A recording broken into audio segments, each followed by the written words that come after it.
Don't forget to like and subscribe. Ladies and gentlemen, enthusiasts of the screen and aficionados of exceptional storytelling, today's guest is not just a casting director. She's a visionary, a sculptor of dreams night.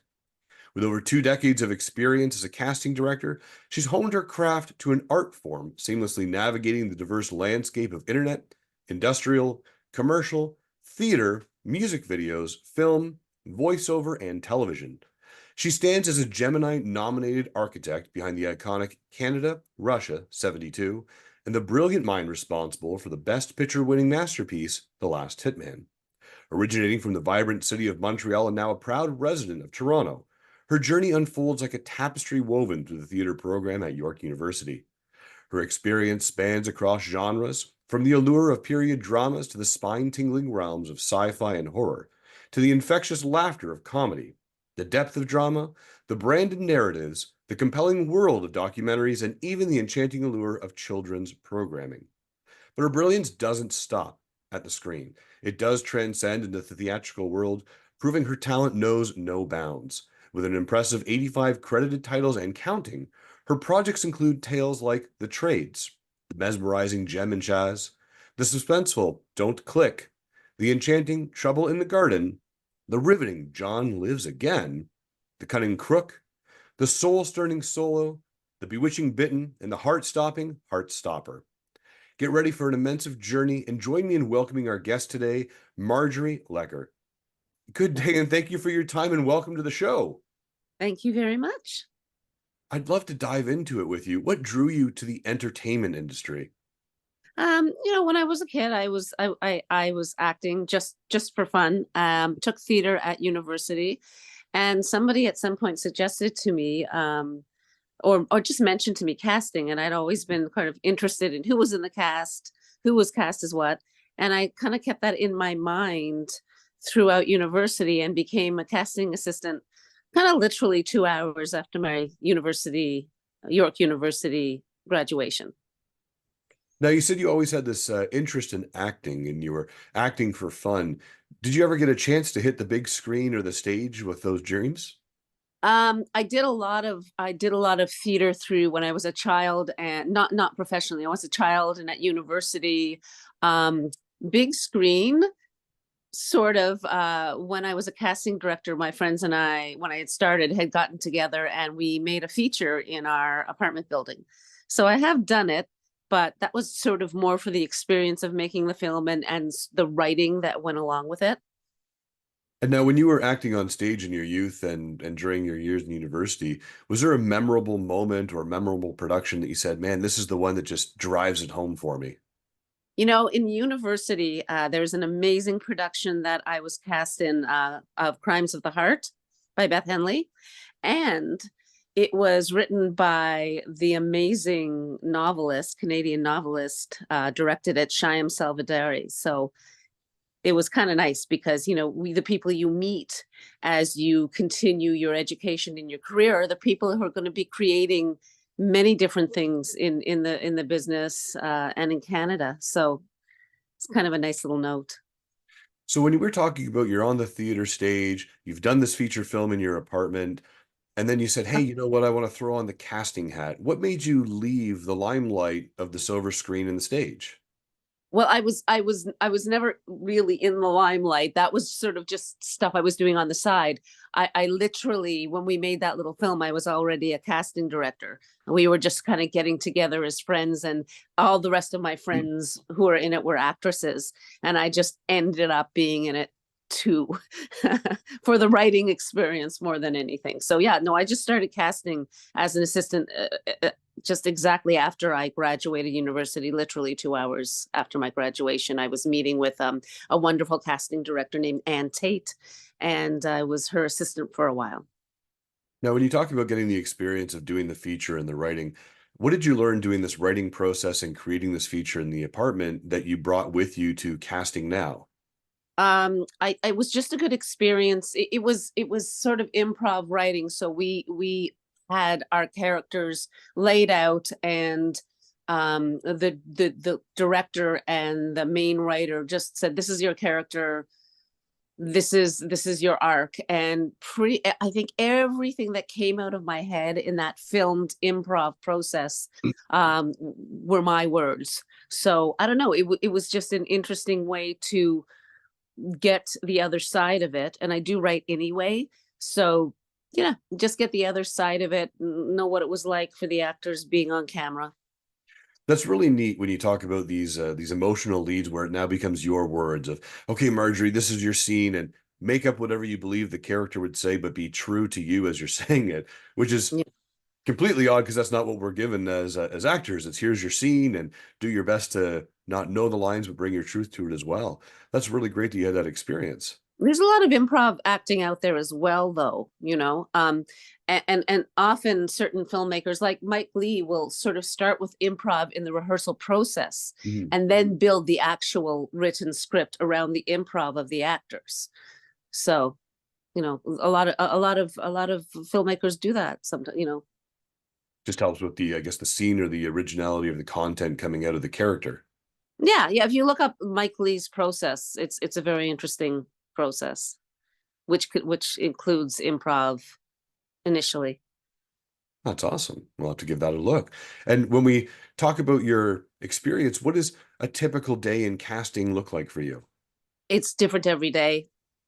If I'm starting a project, I will have to break down the script and count the lines and talk to the director and producers about the lines and how many, and make sure we're all on the same page about what characters are have more lines, meaning an actor role for actor standards, and what characters have more lines, meaning a principal role.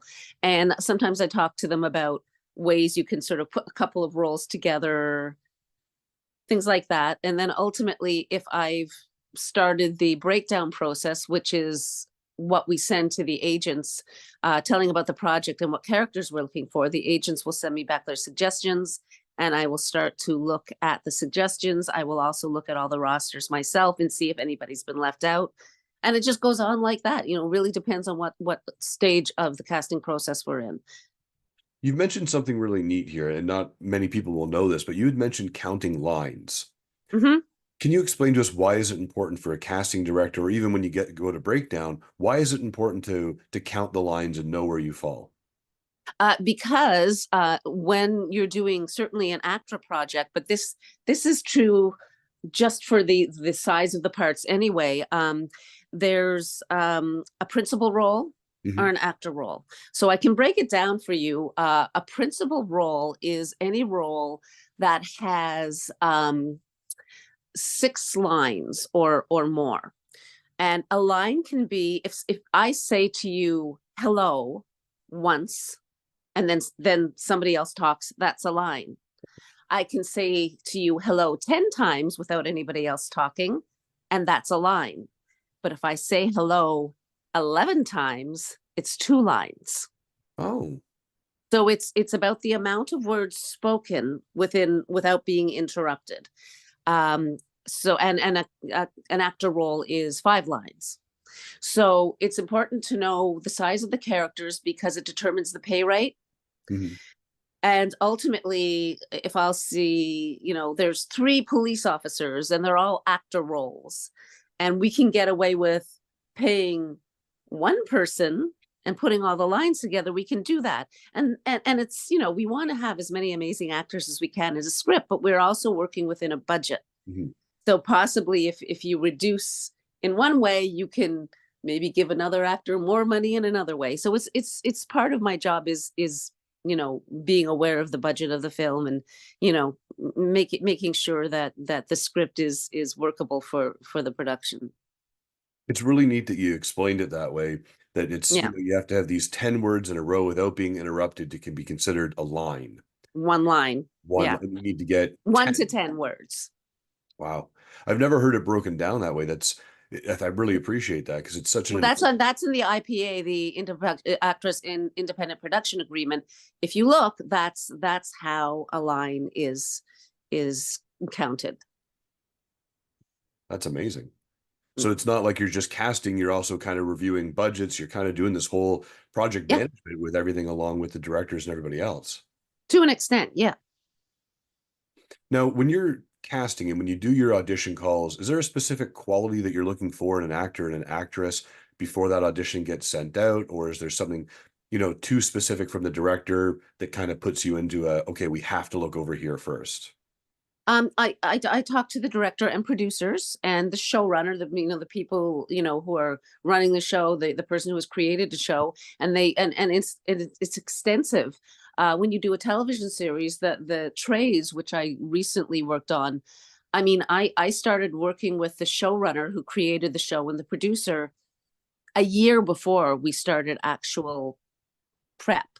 So we were talking a lot about possibly, who we would bring in, what type of actors he was looking for. If we, had our casting list, what actors that were known would he want to cast? We talked about the characters. When you get into it, we were fortunate enough to be able to cast everybody in Canada, and we talked more about it. Um, for me personally, I want to see an actor who is doing their work, taking the job seriously, putting their everything into an audition, because ultimately many different actors will do a role many different ways. And I would like to see that. I don't want to see 10 actors or 15 actors or 30 actors doing the same thing.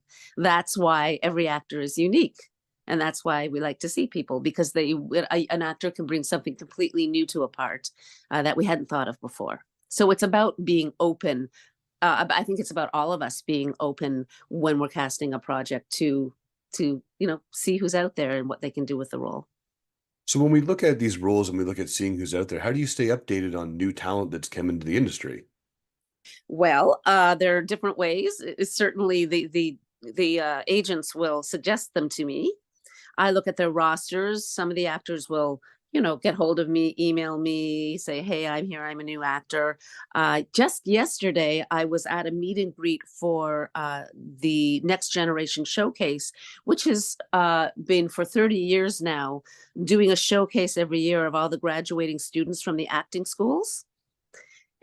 So we used to do it all live, and now we look at their auditions online, and they're not virtual, they're not live, they're recorded, and we have the opportunity to meet with a lot of them at a coffee house type of thing. So that's what I did yesterday. It's really important to see all the, or as many as we can, of the newer actors who have just graduated. And these days, it also includes actors who are not in their 20s. We've got a bunch of actors who are, in their 30s, 40s, 50s, 60s. So it was really great to see everybody. And I'm always opening to see new actors. Everybody's got to start somewhere, and it's an interesting process.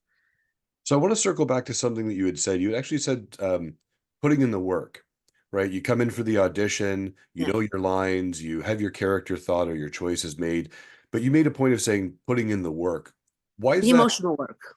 The Oh, emotional work. Lines are one thing. Yeah, you have to know your lines, but I don't care in an audition you have to refer to your script. For me, it's the emotional work and that the actor puts into the audition. And I certainly suggest, if there's time for the actor, if you're auditioning for a director whose work you can find online, or a show that you can find on television or online, you should take a little while just to look at that show or that director's work to understand the tone of the show, or the work, and put that into your audition if you can. But it's not really about memorizing.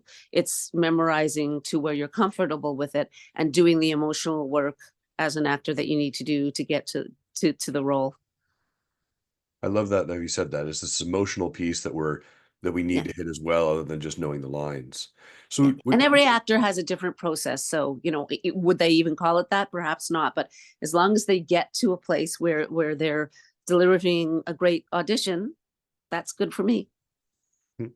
so how do you handle those difficult casting decisions or choices between two equally talented actors and actresses? How do you know which one is the right way to go?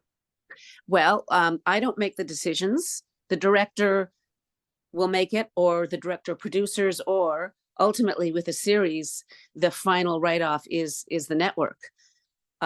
So in choosing, let's see, the people we put on a short list to bring to the network. Look, I mean, it is a combination. It's a combination of how well they read, how they encompass the character, how right they are for the character, or whatever they bring that's new to the character. It ultimately, I always get a feeling who it's going to be. I'm often right, but again, there's so many amazing people out there that in watching the auditions, we could get another idea for someone. So it really is up to director, producer, network. Are you able to share with us any stories that you've come across in your time where you've had this underdog come in and you've just fought for them to get it and they've nailed it out of the park and impressed everybody? Oh gosh, I don't think I have I don't think I can think of a particular. Oh yes, actually I do, but it was a theater audition. And I wouldn't call anybody an underdog. We're talking maybe about a newer actor who has been working for maybe a short while, or a year or two on the scene. An actor certainly that the director doesn't know, and it was an amazing theater production um, called Digging for Fire, directed by I believe it was Jeanette Lambermont Maury, wonderful director. And for one of the lead roles, we had an actor named Sean Doyle come in. Now, I knew Sean he was a couple of years behind me at York University. So when he graduated, I was working as an assistant and ultimately a casting director. And he was starting to audition, and he was really. I always thought he was gonna work a lot. So when he came in to audition for the producer director, they hadn't met him before, they hadn't seen him before. So it was just that opportunity to see an actor who had been, maybe out of school for probably a couple of years. And I think the director's comment was, "Wow." We didn't even call anybody back. It was just him. That's amazing. So, yeah. And with your experience, are you seeing any trends that are changing, or have you noticed anything in the industry regarding the casting? Well, there's the self tape, because before everything was in person, and we are getting back to in person. Certainly, COVID made self tapes and virtual auditions much better. The best thing is really to be in the room in front of people, in front of the director, but that's not always possible. We get to see people who are not necessarily able to come in person, and yeah, and certainly for the trades. I was here in Toronto. The director had already gone to Nova Scotia, where most of it shot. So we couldn't do in-person initial auditions. We did do some callbacks in person in Dartmouth. Mhm. But it often depends where everybody is. And certainly virtual callbacks, virtual chemistry reads, where two actors read together who are being in consideration for the part, or they read with the lead, are much more difficult to do virtually, and it is best to do it in person. But everything like we can work it out. We have the technology, we can make it work. We can make it work. Now, in your professional opinion, how important is an actor's resume or previous experience with regards to the casting process or presenting to the network? I look at it for sure. Certainly on certain projects, I can audition somebody who doesn't have any experience, and it depends on the role. And are we looking for the next, new person? For me, it just gives me an idea of their work and what they've been doing. Certainly, when actors are looking for representation in an agent, the resume is very important, because it shows their training. It shows if they've done anything else. And yeah, I know that agents really need to look at that. Really, I know certain agents who are very interested in a cover letter, not a cover letter that's full of exposition, but one that sort of states for the actor what they're looking for in an agent, how they want to build their career. I think an actor really has to have a good, clear view of what they want to do as an actor. And to show that to an agent in a letter is important, because it shows the agent, this is somebody I could work with. This is somebody interesting. Do they write? Do they do any other things? So. I like that you said that not many people are sending out cover letters, but I like that you said, here's this outline of, hey, I'm an actor. Here's my cover letter. It says, these are my goals and aspirations and ambitions within the industry. And you're either going to align with it or you're not. I don't need a cover letter per se. It's Mhm. for me, I know agents have said that that interests them because that's somebody they're not just going to audition and once or whatever twice. It's somebody that they're going to represent. So they have to get to know that person. For me, it's about the work and what they've done I like and this. what they can do. A reel is very important. An actor's reel is very important for me. Certainly, if I don't know the actor, certainly if I have to send an actor's demo reel, which is a compilation of their work, to producers or directors who might want to take a look, or networks. For younger or newer actors, if they don't have anything that they've done yet, classwork, film monologues, perfectly fine. I just want to see a little something. Something is better than nothing. Yeah, no, just so I see who they are and how they sound and how they look on camera. So every actor should put on whatever profile on whatever platform they're on. They should have some sort of video, some sort of media for me to look at. And what do you enjoy most about your role as a casting director? Uh, well, I think I'm kind of an organized person. So for me, it's almost like putting people on the list that makes sense and create a whole. But it's reading a project. It's helping to develop and to mold a project with the actors. It's seeing the amazing work of all the actors out there, all these amazing Canadian actors, the ones who get cast, the ones who don't get cast, who I will hopefully be able to cast in something else. They are artists, and the way they put a part together for themselves is a really amazing, interesting thing, and it can make a project come alive. Now, when we talk about these projects and you're very passionate in your speech, is there a specific genre or type of project that you enjoy working on the most? No, I like them all. That's good. And when we look at audition performances, do you believe that there's anything that sets a truly exceptional audition or performance apart from someone else? Like if they're bringing in props or if they're wearing something different or a funny hat type of a thing? No, doing business like that is nothing that's going to interest me at all. I don't care if you use your cell phone for a phone or do this. um, I don't want actors to I want actors to concentrate on the audition and the material. I don't want them to get too caught up in having this prop and having that prop because it's distracting. I feel like if you're going to audition for the role of a nun, don't come dressed as somebody who's about to go out to a nightclub for the evening. Wear something appropriate. That doesn't mean you have to wear a wimple. It just means, you know, dress appropriately, but you don't have to go out of your way. If you're going to audition for something, period, don't wear something super modern. I mean, if you're in person dressing for a period piece and you're auditioning for a female role, whether you be a female or a male or a non-binary actor, or cis female, trans female, doesn't matter. If the role is female, don't come in a modern like kind of pantsuit. Come in in a longer skirt or dress. You don't have to be exactly specifically what the role is. You don't have to come dressed in like Little House on the Prairie, but just wear something that's appropriate, that's not going to physically take you out of the role.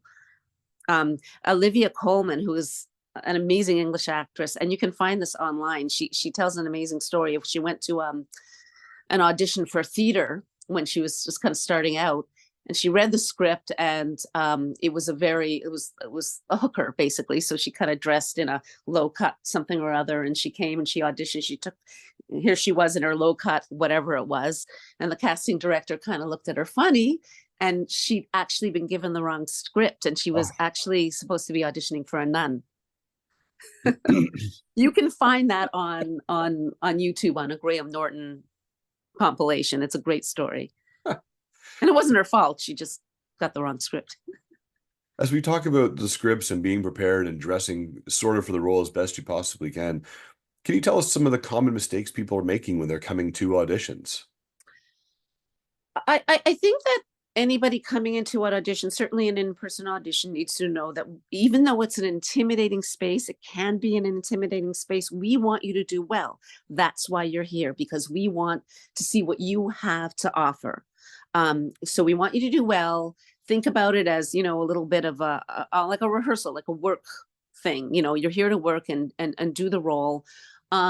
If something doesn't go right, I've had actors come into auditions who have been to the wrong space and had to be late, and they're all, you know, and they're so upset about it that it affects their audition. Roll with the punches, have a sense of humor.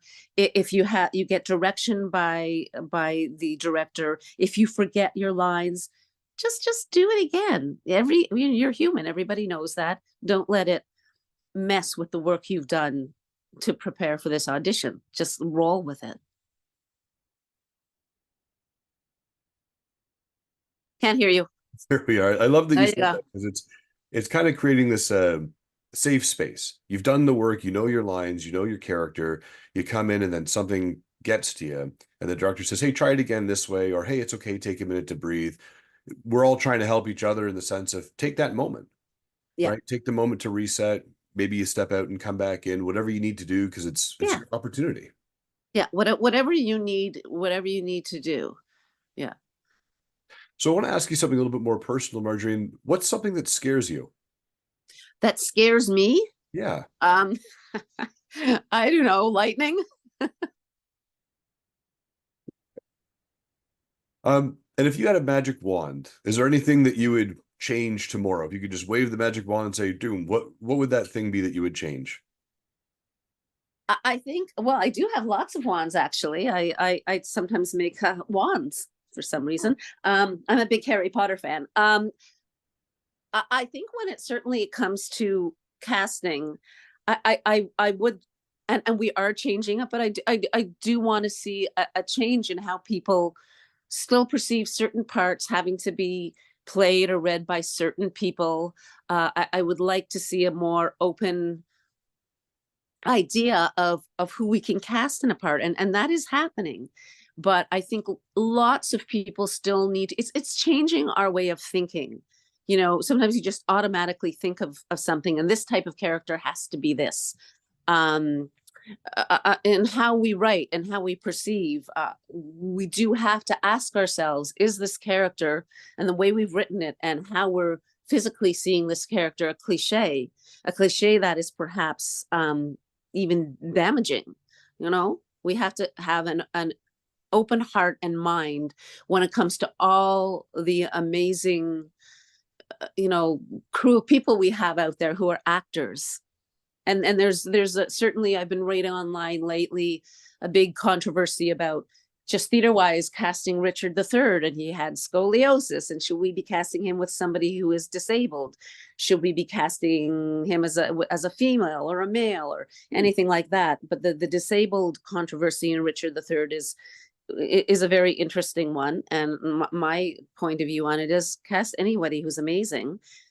Was Richard III really even disabled? He had scoliosis, and certainly not how he's been written in Richard III in Shakespeare's play. So, you know, history in and of itself is not necessarily a reason to create or uphold a stereotype, because history in and of itself is not what we think it is.